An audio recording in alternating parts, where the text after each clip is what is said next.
To talk matters, natural hair business. Now we understand hair is a very personal thing, and it's one of those that are at the center of humanity. We really take good care of our hair in one way or another. Even if it is not our natural hair, we can wear something on top of it because it's just part of who we are as human beings. Now, as Africans, we have very unique hair when you look across the world. And within this ecosystem of Africa, there is so much potential, especially for us who want to wear and encourage wearing of our natural hair. You know, it becomes very critical. And right now I'm joined by Kirigo Kabuga, who is a business coach, mentor, Sister Looks master stylist. And Kirigo, welcome to Business Today. For starters, it seems that we are in that age of people embracing their natural hair, especially talk about people of African origin embracing their natural hair. How has this evolved to where we are right now? Well, thank you so much for having me, and it's a pleasure to be here. And when it comes to the natural hair thing, it's such a, right now the industry is exploding. We're just at the beginning of in this industry. We have just beginning to scratch this industry, I should say, and how it is spreading, like it's a global phenomenon. And I started my journey when I was 8 years old. Let me start there. And to see where we are now, rebelling against how stylists were pulling our hair without the knowledge, using the wrong tools on our hair. And today our daughters are experiencing a more involved hair care in the salons, and I think that's where we could say that what shocks me, let me just say this, how do we figure out how to get to the moon, and only now are we figuring out the beauty of the African hair and its different complexities and textures, and of course its uniqueness. Yes, it's a beautiful time. It's never been a better time to start your business in this industry today. One, because when I started in this industry, we didn't have things like Facebook and Instagram and so on. So it's really, really easy once you get your technique done well to really get to the point where we can, and this is where our coaching program supports you to start a business, to launch, grow, and scale the business. Okay, with every sort of renaissance comes a lot of opportunity. Yes. And I'm looking at the country that we are in Kenya, for example. The median age is 19 years. So we are a relatively young country. Yes. And these days, we are more open. I see young kids, wearing dreadlocks, people doing braids, things that we used to do pre-colonially. Yes. When it comes to valuing and taking care of our hair. Mm-hmm. Then I think during colonial period, there was that thing, we shave everything. Even in Rwanda, I see they had very legendary hairstyle. It used to look like a pang. Very, very interesting. Yes. So there is that embrace, and that comes with opportunities. Talk to us about the different value chains with this rise in interest and embrace of natural hair. What are the opportunities in between that businesses, especially small businesses, can take advantage of? Okay, good. I'd like to start right where you actually started, talking about how things were pre-colonial, then after colonialism, and how we then started shifting our images to fit what we believed, or what we were conditioned and colonized to believe was a sign of beauty. That meant like an African woman with straight hair was more acceptable in the workplace than anyone who walked in with their natural hair. Yes, that has been actually, we don't even realize that today women are dying because of the chemicals that they were using back then. We have traction alopecia. Women's hairlines have receded because of the choices that they've made, and simply because women just wanted to fit in, and they wanted to be accepted, and they wanted jobs, they wanted to be competitive. And we find that these chemicals have been slowly killing our hairlines, our life, our crown, and now even our health. So what I love about this natural hair industry, and I've seen it really expand in the last 20 years. And again, like I'm saying, we're just scratching the surface right now. I just want to state that currently the natural hair industry, and these are stats that I got from the United States, the natural hair industry is yielding over $2 billion a year. And those are the businesses that are recorded. And then we know we have our kitchen businesses, we have our home businesses that are not recorded. So I would like to say that it's almost double. One of the things that we have to also shift is how we look at our hairstylists, or the hairstyling, the industry of service. Number one, as stylists, we need to make sure that we invest in ourselves, train, and show up with integrity when our customers come into our chair. Let's talk about this Dedalocks training trademark system that I created, because once I started seeing that women were adapting this idea of Sistalocks and really allowing their hair to be in a natural state, and what these small, fine frameworks were doing for their hair, to see an African woman wear her hair out. The conditioning prior to that was we put our hair away, we put it in braids. We're not even concerned about the traction. Traction alopecia means the pulling, our hair falling out because of those really, really tight braids. There was no understanding of how to manage that to sort of conserve the woman's hair. And in fact, we even bought into stories that it had to hurt. You know, pain is beauty, and all of these things that we pass on to one another, believing that it's real, and it's not. And it's just like we've been in a fog, we've been in a sleep state, and now we're finally waking up and realizing, you know what, this stuff is not even good for my hair. It actually, if you think about it, the chemical itself, it actually on the boxes, it actually says should not be used by a woman who's pregnant. But I've seen so many women in the hair salon getting these perms applied to their hair. At least in the last 10 years, I've seen that. Yeah. But it's getting better and better. Exactly. And so, yeah, and we're embracing it. I'm just thinking about now with the opportunities therein. I know when it comes to taking care of your hair, yes. I think for gentlemen it's a little bit simpler. Initially it used to be a bar of soap, and we just, yes. put in there, and, you comb it and you're good. These days I see gentlemen are taking care of themselves. Grooming. So they have a shampoo. Yes. And with that I see an opportunity, maybe natural shampoos. So talking to the businesses that are operating in this space, yes. somebody who wants to come into the natural hair industry, what are some of these avenues that they can plug into and make something from this industry?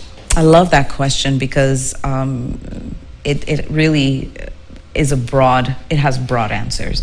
Number one, the individual who's looking to get in this type of business, through our Dedalocks systems, we always say that we have to create a foundation where we teach our core values. The core values, in order for you to get into this type of business, is to be honest, being honest with yourself and honest with your customers.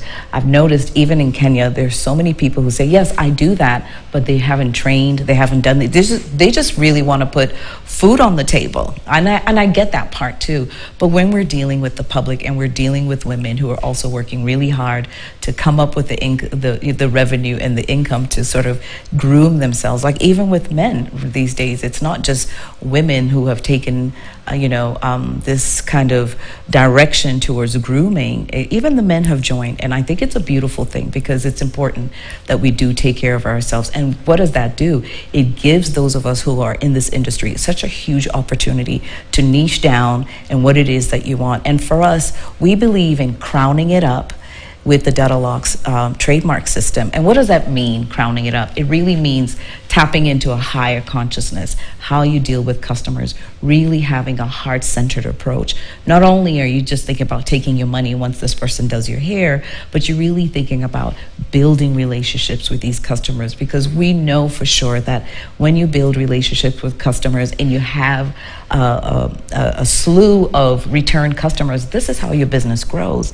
It's not the one curious customer who comes in, and jumps. We call them chair hoppers. They have no loyalty. They're curious, and you'll always find that individual, their hair is what we call jacked up. You know, in general, it's not as healthy as it should be because their focus is not the value, nor is it the hair care that they're receiving. They're probably not even sure why, and maybe they're looking for price or experience. We're not sure what they're doing. But those of us those customers that continue to come back, you know, as business owners, we need to find out what keeps them coming back. You want to engage. You want to ask them questions. You want to do surveys, you know, so that you can grow. You know, for example, like when I started my business at Studio 28 Nairobi, where we specialize in the interlocking systems, offering sister locks and data locks and all types of locking processes and natural hair care.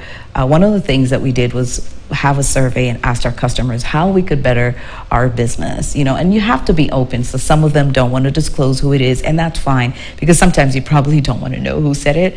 But the idea is to capture that information, even when it stings. Yes. It's great information because it gives you an opportunity to now put things in place and adjust your business accordingly. Okay. So having a close relationship with your customers, they're willing to send you referrals, they're willing to give you feedback, and there's nothing like it. And it's, you know, once you have that type of relationship, a lot of companies spend a lot of money just to get feedback from customers. All right. In fact, they say that customer is king. Yes. And if you're dealing with a lady, also customer is queen. Which is very, very important here. So how you deal with your customers is one of the foundational things of not only setting up a prosperous business in the natural hair industry, but also expanding. That's kind of interesting. I know in terms of costing, because you talk about when you started off and now the way things have changed. Yes. For a business person who wants to come into this, in regards to the initial cost or what they need to start, you know, these days we talk about the internet. Right. I can start a business on my phone, take a photo of things, post on I say I'm selling this particular product, and that's how I start running a business. It wasn't the same case 15 years ago. So talk to us about the way somebody can have an entrance into this industry and how it varies from how you began. Okay, well, thank you so much. Well, when I began, like I said, it was really that era where we had to tell people, knock on people's doors, that kind of a thing, where this generation doesn't understand that at all. And however, when I think about the great opportunities that we have today with social media, that you can literally be at your location, post an idea, and people could sign up for this offer. You know, so our data locks trademark system, which is the natural hair care, we do fundamentals of interlocking, but the biggest chunk of this program is the coaching, really shifting mindset, preparing yourself, looking, you know, we teach women how to track their numbers from the very beginning, how to pay attention to the system that got their first customer in the chair. Because when we think about how we start, when I started, I didn't know half the things, you know, that I know today. But now, what we do now is that we've found the perfect formula on how to start from zero and really scale to 7 figures. And it's exciting, and it's possible, and it's doable, and it actually works for every business. The only thing is, it's like my passion has been in this natural hair industry, and I want to see women win. I want to see, and because one of the things that I've known and that I've actually seen with my own eyes is some of the trainees that have come in and really taken on this program. About 5 years later, you see that they've changed the position of their home. Like one lady, she moved her mom from a mud home to a stone house. Like that for me is everything. It was worth the training, was worth meeting these people, where we're impacting lives in such a deep way. Women are taking their children to better schools because now they can afford it. Okay. Okay. So those are the opportunities. Definitely. And we're about to wrap up shortly.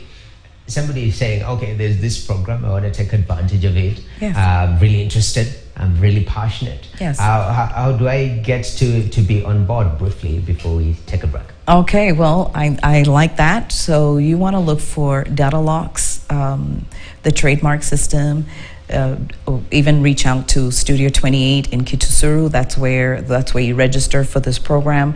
We walk you through, we provide mannequins so that we're starting from the basics. We challenge, it's a 4-day program. We challenge our students to come in ready. This is not for the faint-hearted, because on day 1, we're going to challenge you to find your customer for day 4, because we want to see, how did you find this customer? How did they follow you? How did you, what was your consultation? What did you say to them? What was the thing that you said that actually brought them to you? And not only that, we also talk about mindset, the 7 behaviors that we have to adapt in order to grow the business. And one of them is looking at your money every day. Okay. Women becoming a lot more familiar with money and not being afraid and looking at it. And sometimes we say, just look at it, and even if it's ugly, look at it. And because from that, you begin to see the type of decisions you're making and the behaviors.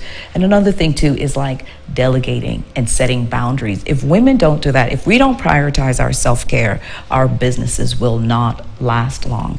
So prioritizing self-care and really just getting into this program, we walk you through from the beginning to the, and also by the time you leave, you will know how many clients you need to sign on in order to make the money for your investment. Okay, lovely. Thank you very much. Kirigo Kabuga is today brand new, the ambassador, and you've done this more maybe than I've been moving around, but the ambassador of embracing natural hair and turning it into a commercial giant that it needs to be. Thank you very much for this engagement. I really appreciate.